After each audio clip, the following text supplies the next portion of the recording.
스님, 왜 큰 스님들은 입적하실 때 좌탈인망이라고 앉아서 입적하시나요? 좌탈인망, 무거운 주제네요.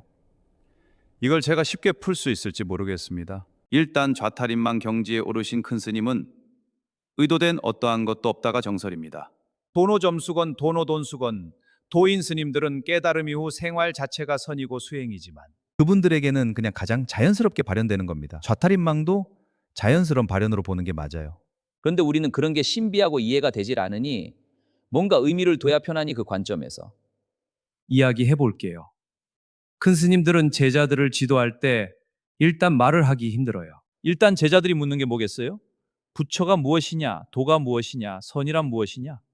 그러니 큰 스님들은 말을 하는 순간 도가 아닌 게 되니, 또 말을 하면 분별이나 개념에 빠지니 평생 큰 스님들도 답답할 겁니다.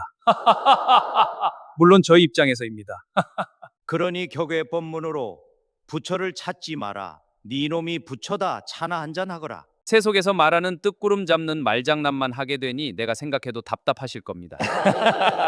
그러니 우리 미련한 제자나 중생들은 우리 큰 스님이 진짜 깨달음에 이르렀나 의심 아닌 의심도 들겠지요. 아까도 말했지만 이건 완전히 저희 미련한 제자 입장에서 말하는 겁니다. 큰 스님이 입적하실 때 좌탈인망으로 열반에 드셨어요. 우리 미련한 중생들은 확 믿음이 가지 않겠어요. 우리 큰 스님은 도인 스님이다. 부처다.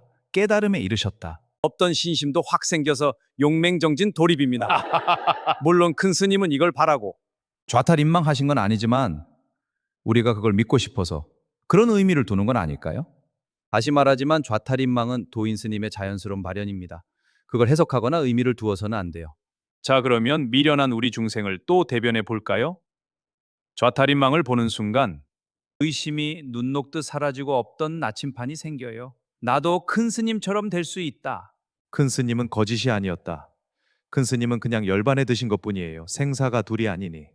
육신의 옷을 벗을 때 가장 의식이 또렷한 좌선 형태를 취한 건 뿐입니다.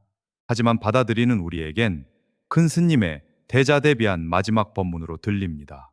내가 틀리지 않았으니 내가 가르친 대로 믿고 따르거라.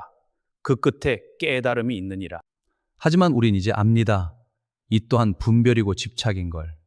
백척간두 위까지 올리는 건 경전이고 손가락이고 큰 스님의 가르침이지만 앞으로 한 발 내딛는 건 결국 우리들을 각자의 목이라는 것. 다시 말하지만 큰 스님은 열반에 드신 것뿐입니다.